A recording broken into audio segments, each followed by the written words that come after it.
Good afternoon, everybody. This is Pastor Devin Miller, Bishop Devin Miller over here, the real pastor, the true pastor, bringing you yet another edition of Financial Matters. Why do we do this?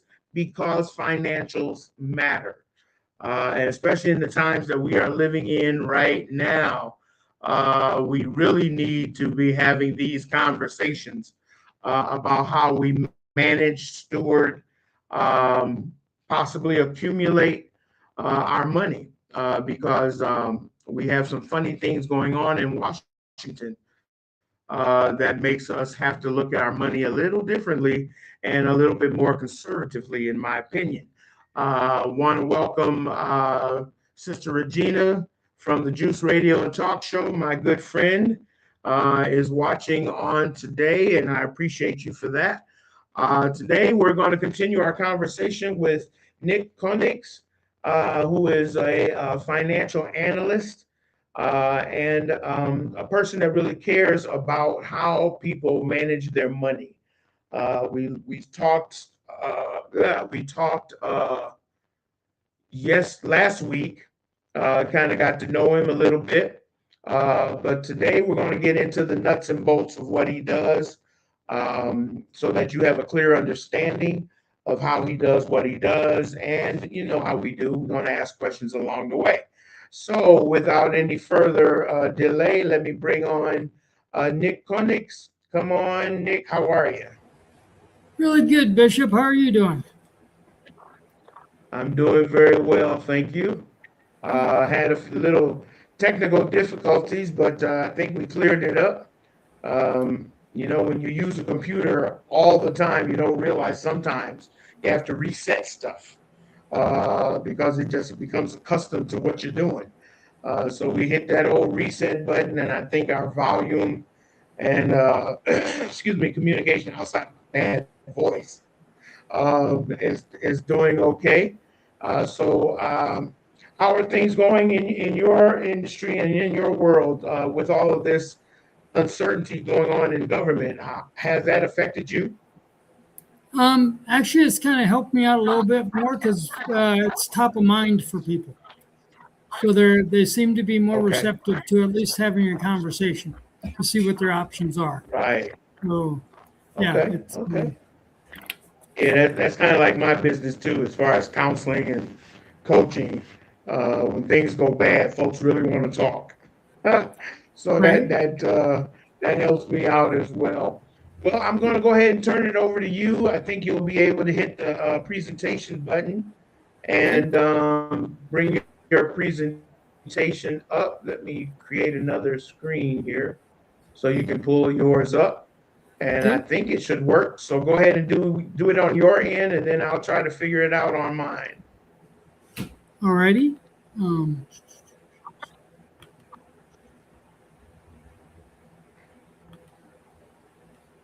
Should be able to do a I'm so share I'm screen. so Let I'm me. so used to Zoom. I'm still clicking the buttons.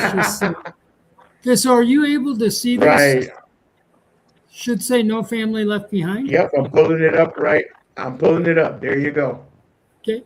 So this is actually our mission. No family left behind. Uh, Okay. Financial education is not a luxury; it's a necessity. So here's a side by side comparison. Family A is pretty much middle America. They make $250,000 or less a year. They have jobs. They have 401ks that they're investing in. Um, they're either underinsured or have absolutely no life insurance at all. They usually are renters. They're putting money in the bank. They have credit card debt and they have minimal tax advantages. And they don't have advisors or any plan. Majority of the, and this is the majority of our population in the United States. Whereas Plan B, this is the wealthy side of America, where they make Okay. over 250,000. They're usually business owners. They know how to use indexed accounts. They either have term or permanent life insurance put in place. They're usually homeowners. Uh, They've learned how to diversify their portfolio. They're either debt free or really close to being debt free, and they maximize tax advantages. And they usually have a financial professional. And again, this is a small percentage of our population. And the one thing about this is most people don't don't plan to fail. They just fail to plan because they do the best with the knowledge they have. And my goal is to educate them on their options. Okay. And how I do that is that I am a broker, which means I'm not locked down to one specific company. I'm able to find out what my clients' needs are. And are you able to see we bring the marketplace to your doorstep?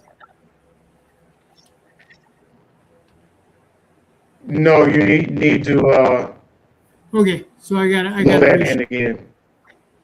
Okay, just 1 second, Yeah. please.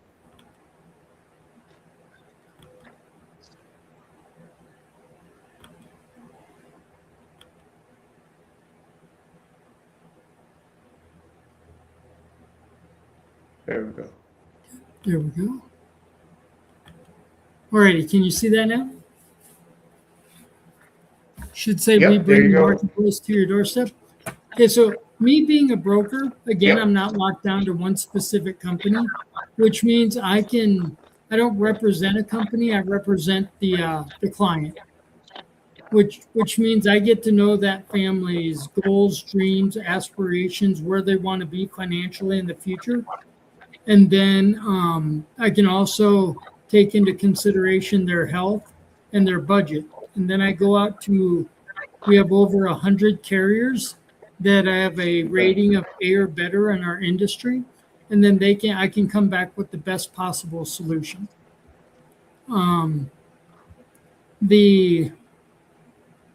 We've had clients that have been diagnosed with cancer or diabetes. And if I was just locked into one specific carrier, I may be able to offer them a very poor product for what they need, or if any product at all. So, and the one thing I love about what we do is that the client, if we find a solution that helps them, they don't pay me a dime. What they do is they turn around, they pay the carrier, let's say Nationwide, and instead of Nationwide spending $1 million on another football commercial, they turn around and compensate us for bringing quality customers to their door. Right. Now, is that before you move to the next one? Is that process different than how insurance used to be? How you used to sell insurance? Was it before where you could only represent one carrier at a time? No, there's brokers, and then there's what's called captive agents. Like when I Okay. started in the industry, I worked with a company called Aflac.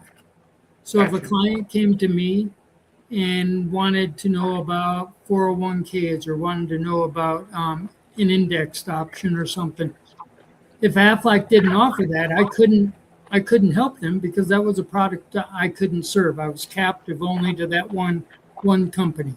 To where Okay. as a broker, I'm able to go out to 100 plus carriers and Right. find that product that best suits their specific need. Okay. So there's both in the industry. It just Gotcha. depends on what avenue your agent likes to pursue. Gotcha. Okay. And what we do is I really focus on the educational side of it. And what the main thing I educate on is the financial cornerstones. And what that revolves around is growth, safety, tax advantage, and protection. Now I kind of compare it to wheels on a car.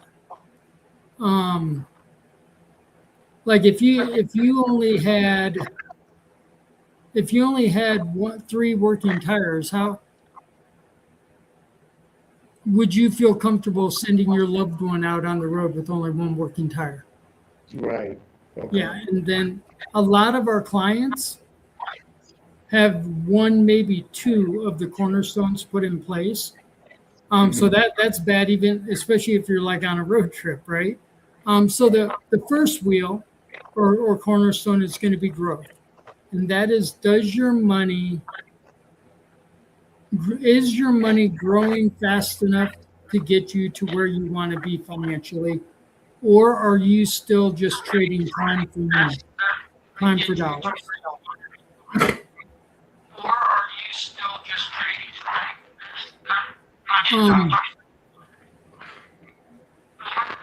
Devin, are you saying something, or there's a lot of static on your end?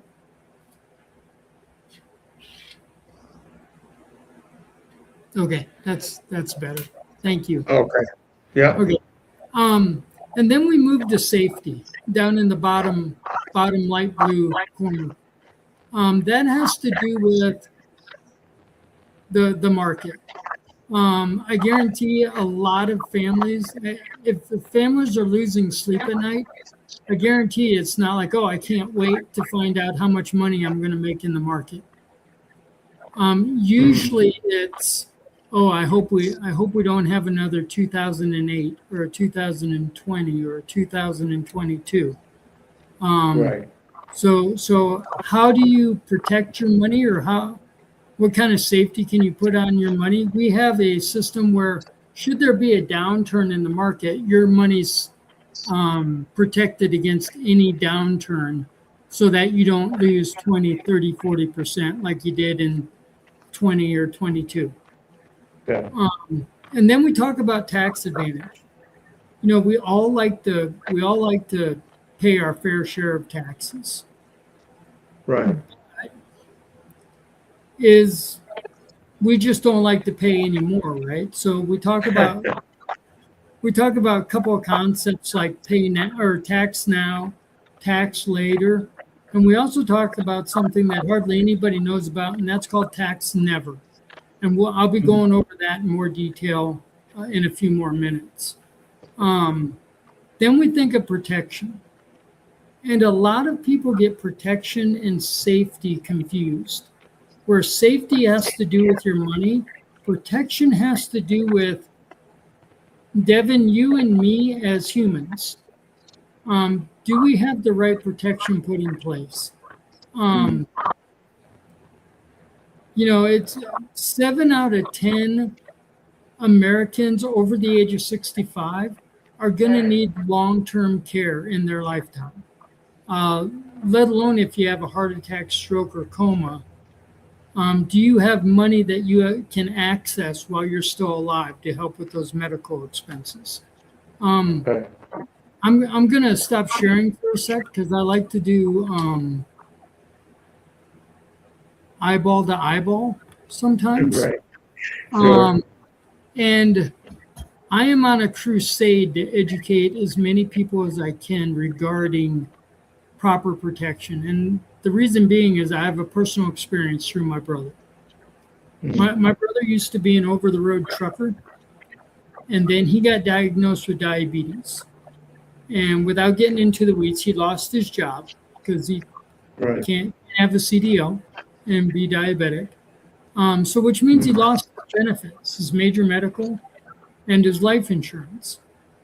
But he still needed insulin to survive. So instead of asking for friends, family, or going to for the assistant programs out there, he decided he was going to ration his insulin, which is what a lot of Americans do. And because he did that in a very short period of time, he slipped into a diabetic coma. Right. And because of the side effects of the coma, he became 100% disabled. And he needed help. And the government stepped in. But the government's designed to help the poor in our society. So in order to get the assistance, you have to be poor. So he had to sell his home, his truck, liquidate all of his savings because he needed long-term care now. Right. And so because of that, he went from making almost six figures a year to getting a $50 allowance from the state because everything else, all the benefits from the state, went to his care. Right. And here's the thing, and again, it's not planning to fail, it's failing to plan. Right.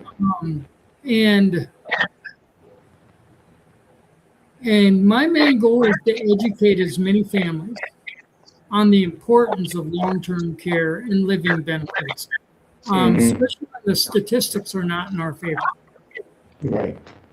So let me start sharing again. I just sometimes it's No, that's I appreciate that because I think a lot of people still have the thought that insurance is just for when you die, and they don't understand all the benefits that you can get from having a life insurance policy. sorry about that.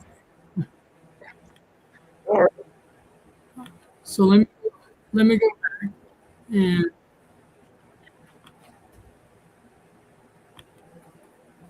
all right.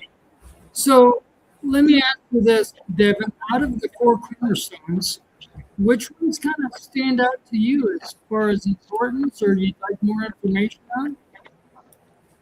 well, I think it's the safety and protection. Okay. Because I think I think it will change based on what stage of life you're in. I think younger people may look at it from tax advantage and growth, Right. but if you're 45 or older, you're probably looking at the safety and protection. Right. Valid. Thank you for sharing. And you right. Usually when I ask that question, I ask my clients, at where you're at in life, what one or two really stand out to you right now as far as importance? Say that again. I usually ask my clients, depending on where you're at in life right now, what is the importance to you right now as far Right. as, yeah. Sure.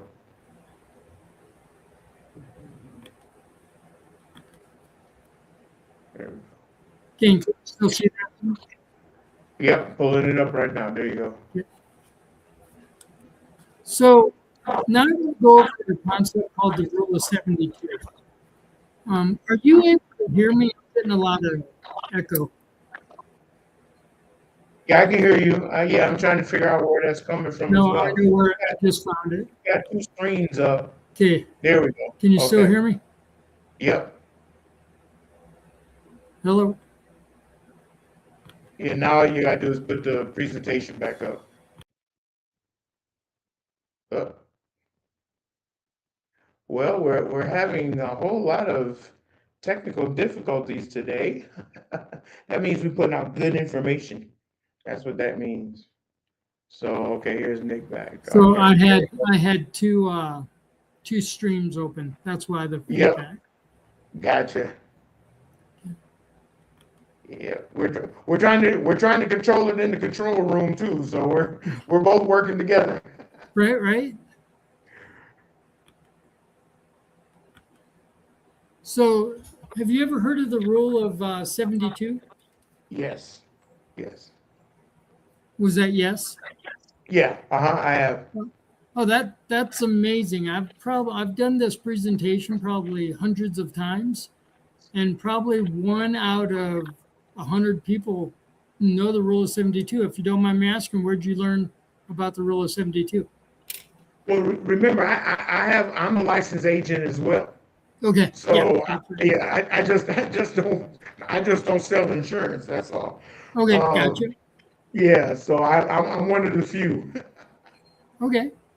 So the rule of 72 for everybody watching is how compound interest is calculated. So 72, down in the bottom corner, it says compound interest is the eighth wonder of the world. He who understands it earns it. He who doesn't pays it. And that was a quote by Albert Einstein.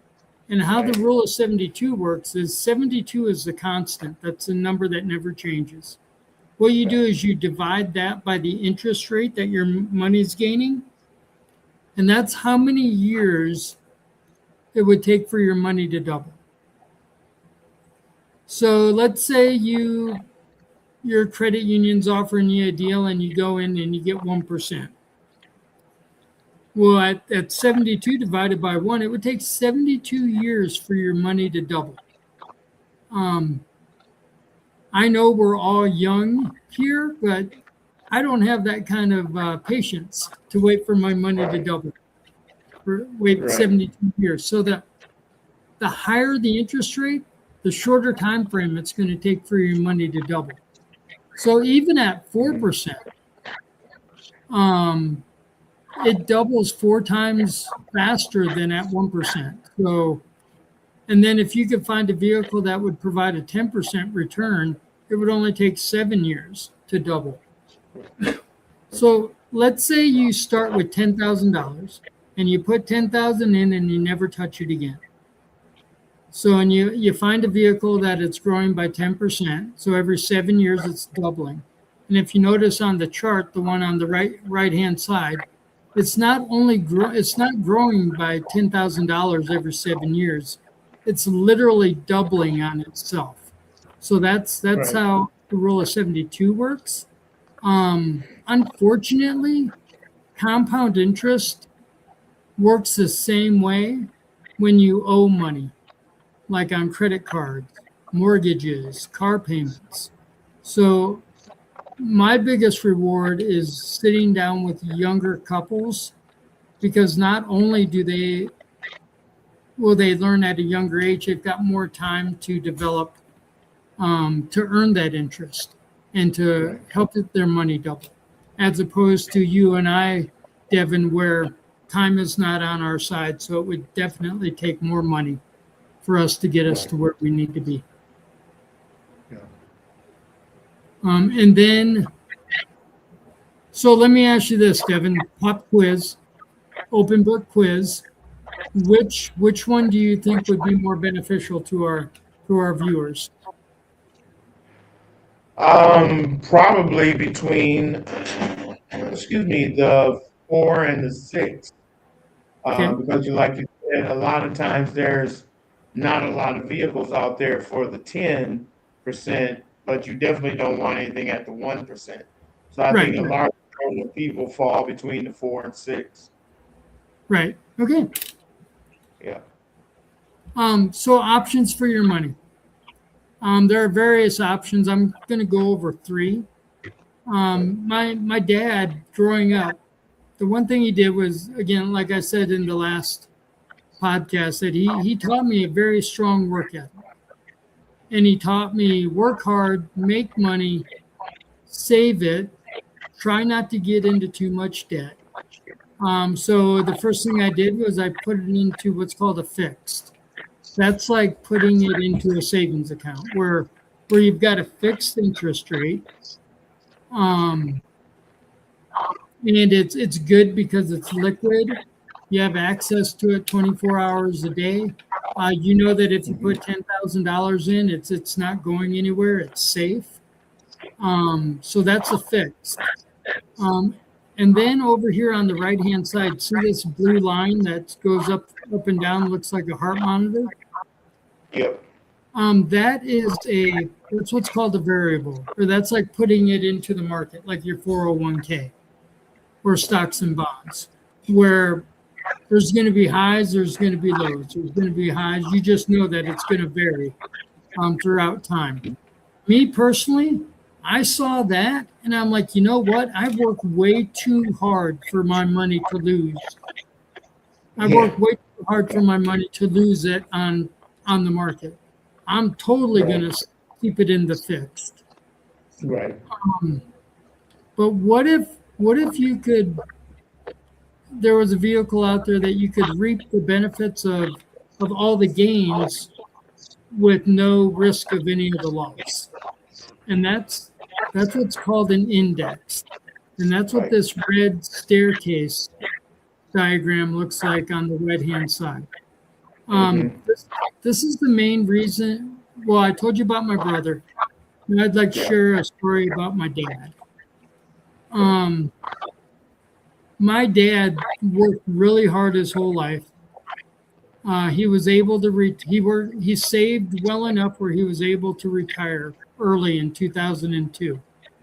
Good. And him and my mom had a really good retirement for the first 6 years. They came to visit the grandkids whenever they wanted. In fact, they literally just came to pick up the grandkids. I'm like, Dad, me and the wife still exist. He goes, yeah, you're now a conduit. I just want the grand. But anyway, that's the benefit of being a grandparent. Right. But then 2008 hit. And because his retirement was contingent on the market, what took him 40 years to build, he lost 40% of that in 1 year. So that's wow. And he was, unfortunately, there was not enough time left for him to recoup that loss. Right. And unfortunately, I was not privy to that. I just knew he went back to work. Because my brother and I just thought he was a workaholic because he'd worked so hard his whole life. We just thought he was tired of retirement. Yeah. But he not only went back to work full time, but he also had to get a part-time job. My mom had to get a part-time job, not to just keep them at the lifestyle they were accustomed to, but to also try and dig out of that negative. So what I teach my clients on is the indexed option. Sure. Where you get to reap the benefit of all the gains. So this red staircase. So as the market grows, so does your money, because it's mirroring the market.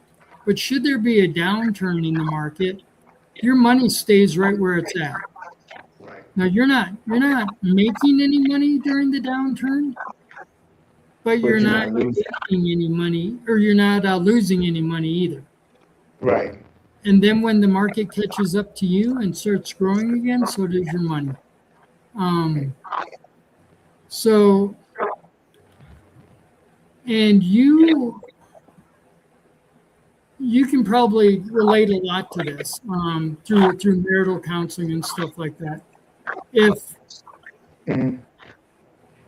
If let's say in 2020, you go in 2021, you have a meeting with your advisor, and the advisor said there's two different conversations you can have. One, the advisor says, Devin, sit down. As you know, last year was not a stellar year for the market, and this is what you lost. Right. As opposed to you coming in, hey, Devin, have a seat. I got to tell you, last year was not a good year. But you know what? You didn't lose any money. So it's two totally different conversations. And that's what I like educating my clients on, is that just being prepared and I'm not saying either one's better than the other, one's worse than the other, because they all have a place. My goal is to educate you on your options, so you know the best avenue to take for you and your family. Right. And then the last one we teach about reducing the impact of taxes. I talked about tax now, which is you pay your taxes as you go annually, right? As you make it in income tax, in CDs, savings, you pay it as you earn it. Then there's tax deferred or tax later. Tax later is I preface this with, this is kind of a goofy story, but I like to use the farmer story. And the farmer story is, let's say you're a farmer, you buy $10,000 worth of seed, and you plant your crops, and then when you reap your harvest, it's $1 million harvest. And let's say I'm the tax man, and I come to you, Devin, and I say, hey, man, congratulations on your harvest. I'm in a really good mood. I'm going to give you an option as far as two options as far as taxes. You can either pay the taxes on the $10,000 of seed, or you can pay the taxes on your $1 million harvest. Which one would you like to pick? Oh, I'm on the seed side for sure. Right. Yeah, because the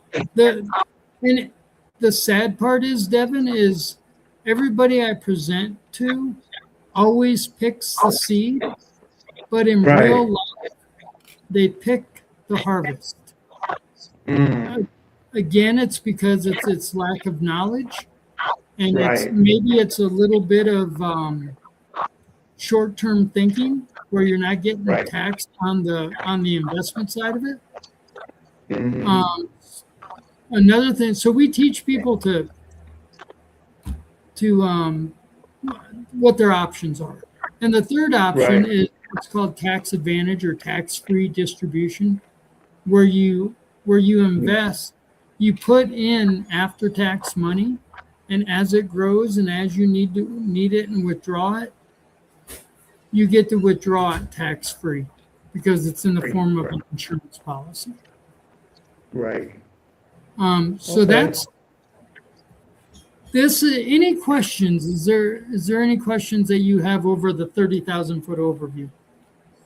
Well, I think, I agree with you to the point where a lot of people, especially in low to mid-income areas, don't have this information. And so, unfortunately, people are able to take advantage of that. And, they sell the money side, but they don't sell the investment and long-term side, or what we talk about delayed gratification. And again, I think that's where the role of the church comes in, because all people to understand delayed gratification, because we ain't getting nothing that we want down here. We get everything when we get to heaven. So I think for me, and why I bring this information out is because everybody in everything, there's a place for everybody. And so when you look at insurance and you look at investments, I think the social media does a disservice, because they get you on the hype of making money versus investing, and so I think people like you and people like who really care about people need to be highlighted more so than, if you invest now, you'll make $10,000 in 3 weeks. It's like, look, come on, but we get caught up in that because prices are high. I can't buy what I want to buy. What do I tell my kids for Christmas? These pressures that come on in life, we don't have the education to handle them. So we make knee-jerk decisions.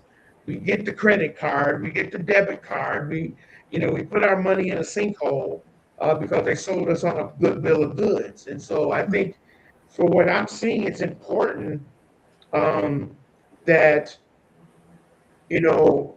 brokers like you, people that care like me and others, I'm not saying that we're the only ones, but I think that the partnership is important, so that it's about, because what you're saying is about being good stewards. Right. It's about management. It's about, you can put words on it, but they're all biblical connotations.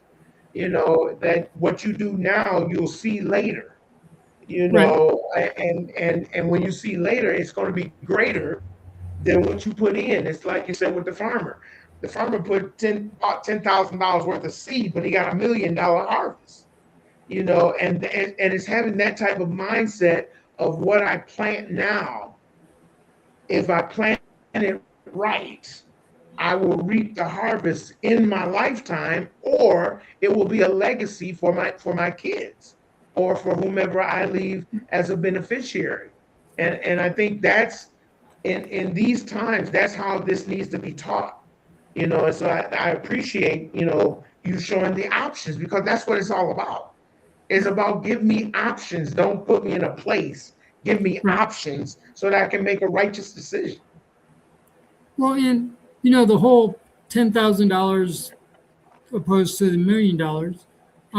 I've had people say, "Well, I'd want to pay it on the $1 million," and we're like, "No, you're overthinking it.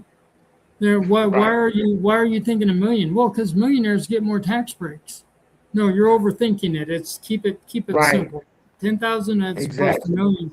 And quite honestly, the before I got my license, and before I made the decision to be financially educated, I didn't know exactly what a 401k was or how it worked. I just knew that it saved me taxes on my paycheck. And because I was so focused on Right.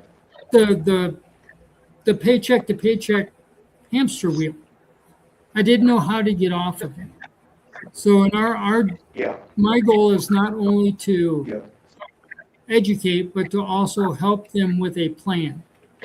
I mean, it doesn't stop with the presentation, and as far as Right. stopping with the presentation, I'll show you the very next step that we do to help our clients, Okay. and that consists of a six steps to financial independence. And what that is, it's a complementary financial needs analysis. What we do is we go over cash flow, and well, before I go over how we help them. Now, the previous information was just the educational part, right? This right here is where Hmm. we go from education to application. So we go over a client's Okay. cash flow. And basically what is that is money coming in and money going out on a monthly basis. So we go over your income Right. and your monthly expenses. Then we look at your total debt as a whole, how much you have to pay, how much you have as a whole, how much do you pay monthly, interest rates, all that, and we try to strive to reduce your debt or totally eliminate it if at all possible. Then the third one is emergency fund. And we usually focus on 3 to 6 months to build up for an emergency fund. And we make sure that it's adequate for their specific needs. When it comes to the emergency fund, a lot of people are so focused on living paycheck to paycheck, they don't even know where to begin to Yeah. even build an emergency fund. So we start small, and then we go up Right. back cash flow and see where we could redirect or reprioritize their spending. And we teach them Mhm. how to pay themselves first by putting money aside first, then paying their bills. And then if they have discretionary money left over, then it's wholeheartedly guilt-free discretionary income. Right. Right. Um, the left side is surviving. That's what we all do on a monthly basis. Mm. The right side is where we teach our clients how to thrive. We make sure that they have the proper protection put in place, excuse me, to protect against loss of income or protect their family's assets. Then we teach them how to build wealth by outpacing inflation and through tax advantages. And then once we're able to do that, we show them how to preserve that wealth and potentially, like you had brought up, build a family legacy. Hmm. So we teach them how to go from surviving to thriving. And the previous information, that was a 30,000-foot overview. But Mm. this is where we really get laser focused on Right. the individual family and what their not only what their financial needs are and concerns, but what their goals are. because this provides a starting point on that GPS of roadmap. So this allows us to get our clients off the paycheck to paycheck hamster wheel and create a roadmap to where they want to be financially. Right, right. And and like we had talked about last week, one of the things that we do when I do premarital counseling is I talk about the 80-20, I mean the 20-80 or the 30-70 rule. Right. And learning how to live off of either 80% where you're doing 10% savings and 10% investment versus the 70-30, which includes your tithes if you tithe to your church. So it's 10% to your church, 10% to savings, and 10% of your income to investments. So again, it's really, and that's as far as I take it, because I tell people, you know, when I do premarital, I talk about expendable income, and the fact that you're young enough to invest now to benefit later, as opposed to getting caught up in not just the hamster wheel, but keeping up with the Joneses, Right. and you're buying the latest and the greatest, and you got to have the last iPhone and all this kind of stuff. When the last one you had wasn't broke, but because they had a new one, you had to have it. That type of get it now mentality, which is really what you're saying. It's like if you manage your spending, have that emergency fund, and also have uh, reduce your debt, then the other side of that 6 steps becomes a lot easier. Right. I tell people all the time, I don't have money. I make money, and so every dollar that I make has a purpose.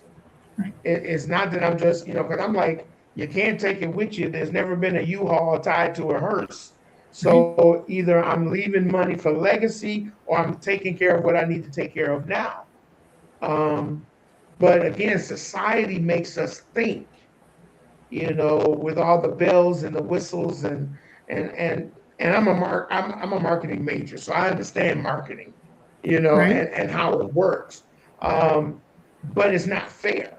Just because it works doesn't mean it's fair, and depending on who you're talking to, you know, the mid to high income people, they'll be able to see through the veneer and invest and do whatever because they have the income to do it.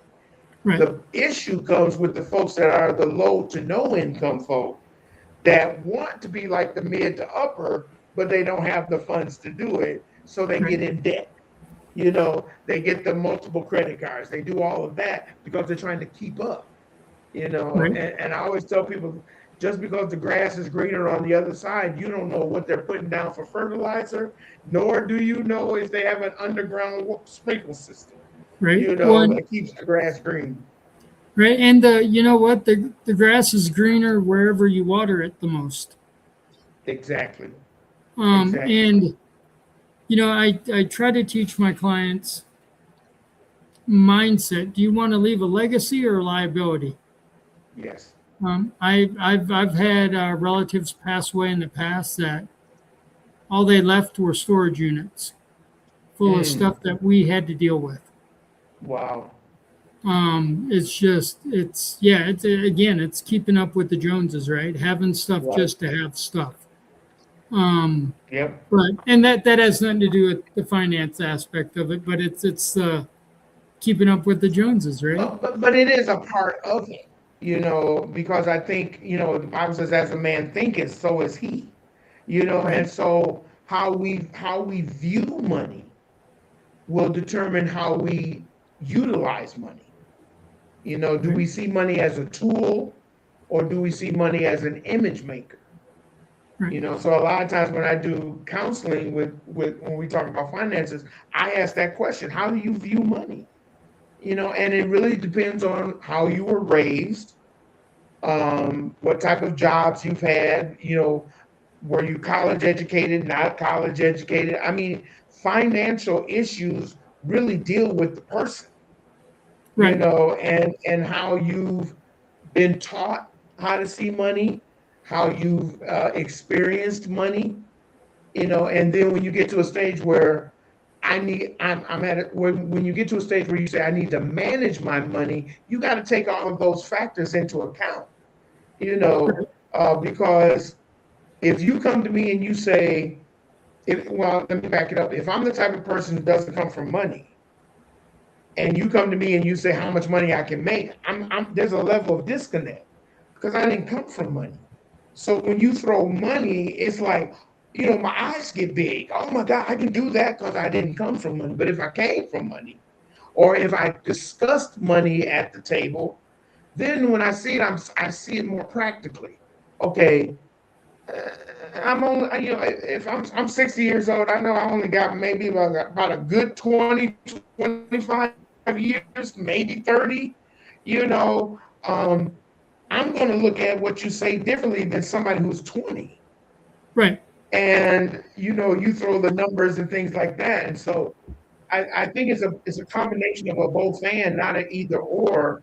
And again, I like, that's why I like the way you take it from the 30,000 to the practical. Because a lot of people will be stuck at the 30,000. Oh, I can make that much. Oh, well, where do I sign? You're like, wait a minute. You got 17 credit cards and you owe everybody. How you gonna make that? You haven't figured out this, and I think that's unfortunately where most of us need to be, is to realize where we are, not necessarily where we want to be at first, because everybody has aspirations. I mean, every time I go to the casino, I think I'm walking out with $1 million. I just go in with that mentality. But the Right. reality is, if I'm not on the right machine and I don't Right. put in the right investment, I'm not going to reap the harvest.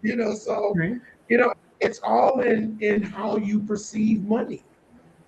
We have our conventions in casinos usually, like Vegas, right? And me and my friend Dan were talking, and I'm looking at all these people on the slot machines. I'm like, everybody here is working on their retirement plan.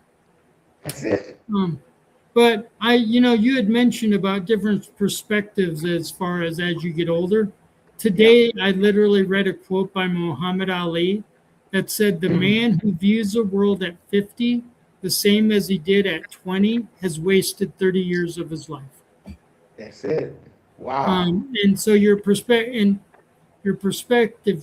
like you said, on the four cornerstones, Right. growth, growth and safety, or growth and tax advantages may be is probably more towards the younger group, not always, but Yeah. as opposed Right. to safety and protection is somebody our age. Right. Mm. Right. But yeah, I just and another thing too, what I love about what I do, that first slide I showed you about the two, family A and family B. Yeah. Well, I always thought to have to invest or save, you had to have a lot of money to Right. begin with. Right. Um, I learned a long time ago. What do you call somebody who puts away or invests $10 a month? An investor. Yeah. Okay. I mean, Yeah. it's just you start somewhere and build Right. the habit, and then gradually Mhm. grow. There's a 10-20-30 rule, and it has to do with age. So if the more time you have, the less it takes to invest. So you could start with Right. 10%. But Right. if you wait till, let's say you're between you and I's age, about Yeah. 50, around 60, it's probably going to take closer to 30% of your income. But can Right. you afford it by then? Right. Um, but the one thing I tell my clients is the best time to plant a tree was 30 years ago. Yeah. The Yeah. second best time is today. Yep. So Right. today, make today day one instead of one day. One day I'll start investing. No, today Yep. is day one that I start investing. Yep. Um, and are you so I've got one more story, and it's kind of applicable to mindset. Sure. This gentleman moves into a new neighborhood, and he gets all moved in, and he's trying to sleep. He works nights, so and during the day he has to sleep. But every 5 to 10 minutes, he hears the neighbor dog howling in pain, and he kind of lets it go. He kind of forces sleep for the next couple of days, but finally he can't take it anymore. So he goes over to the neighbor. There's an old man on the porch, whittling. And there's an old hound dog right beside him, and he's every few minutes he just lifts his head up and howls. And he goes, and the guy goes, "Do you mind if I ask? Does your dog need to go to the vet? I mean, why is he howling like that?" He goes, "Oh, he's laying on a nail." He goes, "Well, why doesn't he move? It doesn't hurt bad enough." Wow. So that kind of goes Wow. with finances, right? Yeah. Are people uncomfortable enough to make the change? Yeah. But once we educate, it's like once you're educated, like I said last week, it's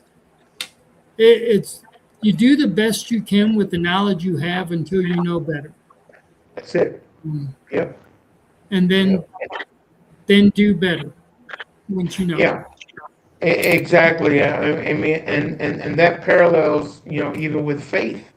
You know, we only step out when we feel comfortable. Right? But what true faith is stepping out when you feel uncomfortable. Right.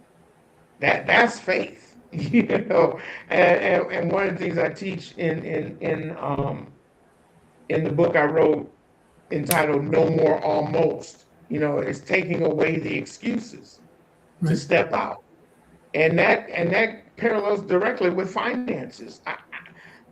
We don't like we don't like risk, but I tell people, if you change it to faith, you'll probably do it, because risk says that says that something might happen negatively. Right. Faith says if I step out, something may happen positively. Right. And so it's really, like we've been saying, it's really about the mindset. Where do you want to be? As you had said before, where do you want to be and how do you want to get there? And how much faith do you have? Not risk, how much faith do you have that if you follow this plan, that you'll get there? Right. Because it's not only faith in my money, but it's also faith in you. That you have the knowledge base and the carrying factors in place to help me get where I want to go. And so it's I've been working with some financial industries to talk about what is the mindset of the people who are working for you. Are they in it for the money, or are they in it to help people? Because true insurance is about helping people. Right. But a lot of times in the industry, especially since I got this license now, it's like, well, you can make so much money. I'm like, but money doesn't drive me. Right. What drives me is seeing other people successful. When they're successful, I'm successful. So and so the two companies I'm battling between is like, how do you see the people? Right. They want to get into the church now, and talk about financial literacy and all that. I'm like, to what aim? Are you Right. doing it so that they become good stewards of what they have, or are you seeing it as another income stream?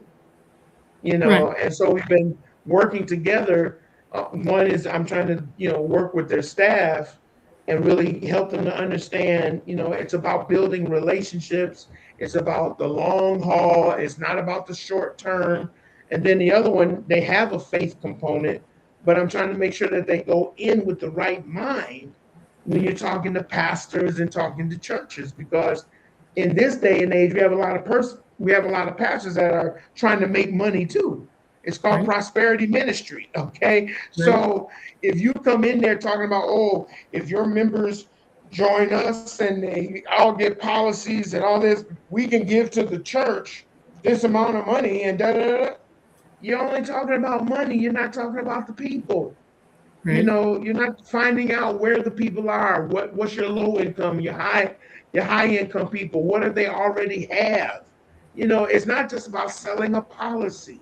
It's about building legacy. Right. And legacy is long term. It's not short term fix. So yeah. Well, So I really think what if I had a goal, it would be to shift the mindset to really engage the people in such a way that we all win. Because the ones at the bottom of the boat, if the bottom of the boat people win, then the boat rises. yeah. Everybody rises. Rising tide raises all ships.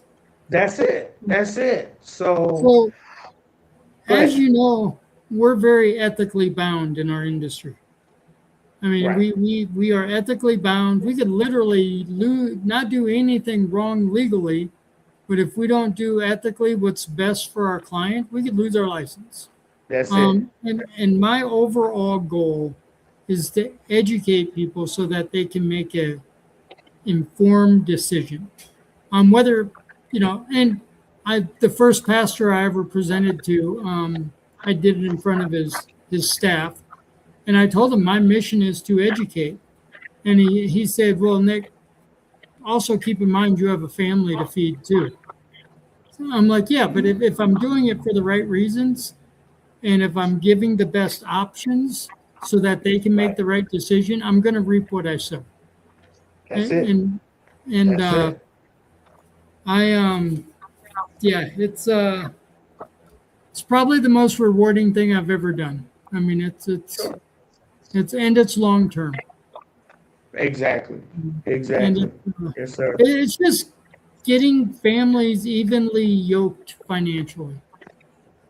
Yep. Because like That's I said, it. I talked to a lot of families where one spouse is instant gratification, the other one's a long term delayed gratification, Right. and just if anything, it's finding a happy medium.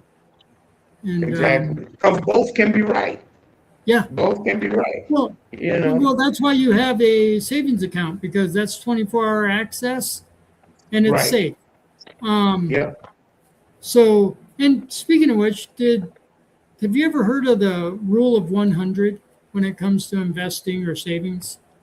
No. Okay, so usually you take 100, subtract your age, and that's if you want to do any high risk, that's a percentage that you should do high risk. Everything else should be a conservative investment or savings because you have shorter Right. time frame as you get older. Right. So Right.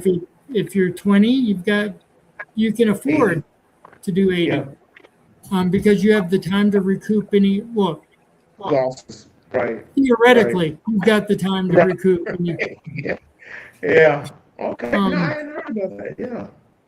but yeah. Okay. So any any other major concerns most of the people you talk to have that I can potentially answer for you? No, I think we've basically covered it because, like I said, my goal is always to see the 30,000, but then come down to the real, and know exactly what you're getting into, so that and your presentation was very informative and practical, which is what I like,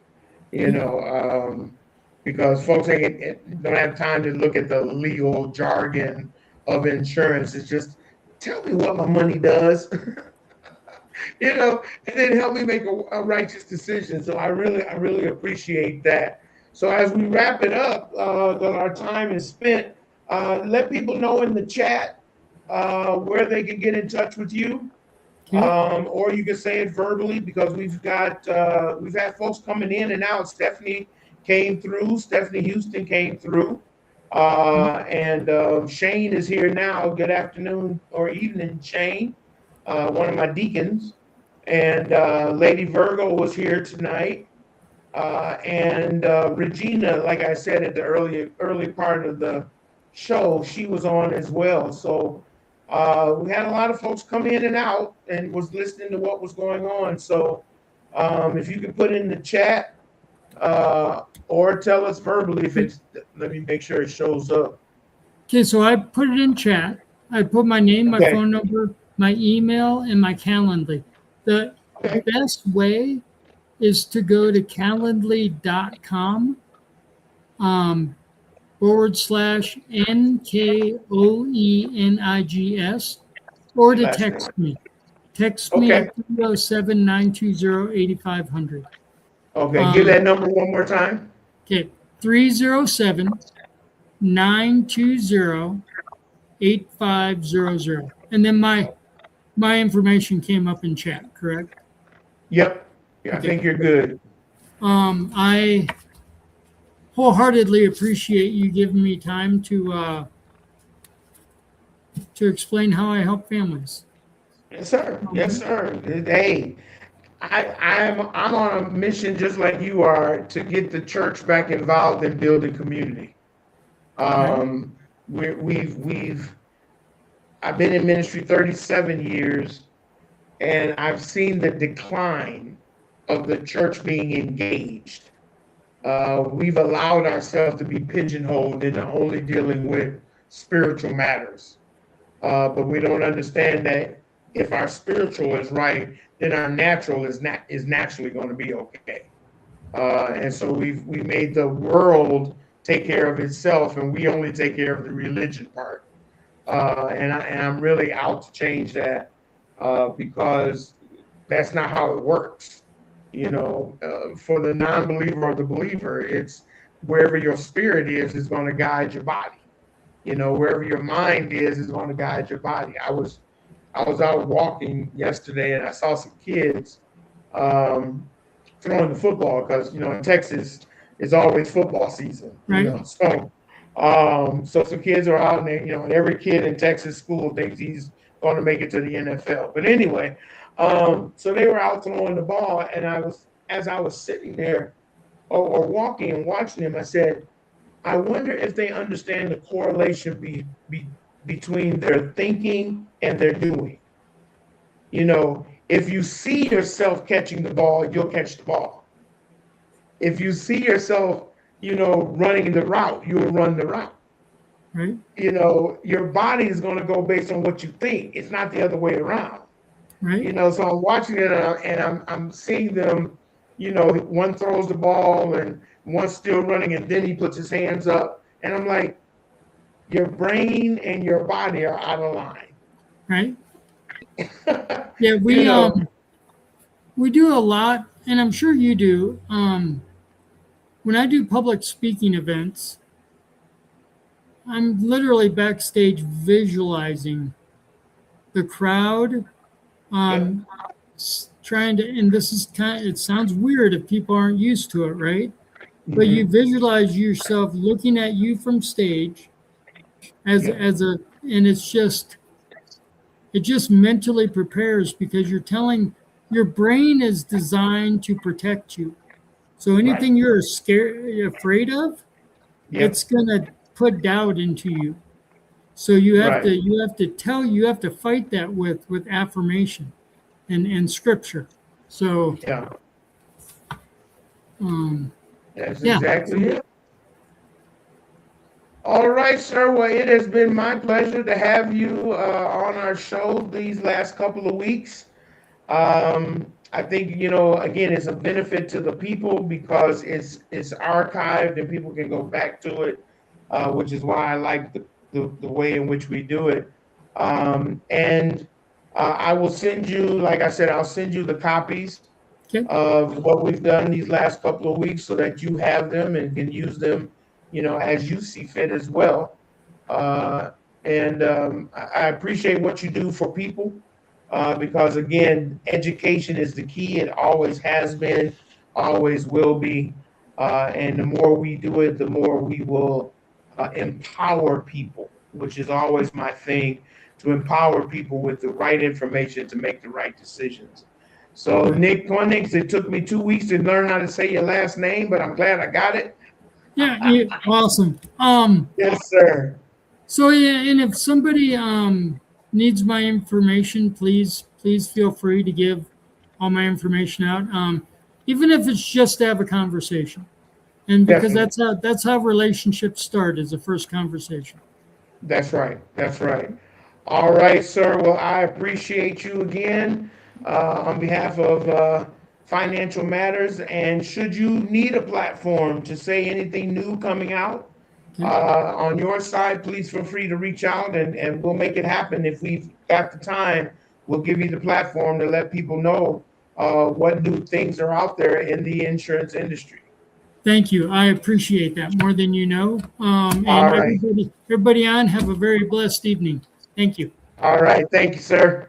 Yep.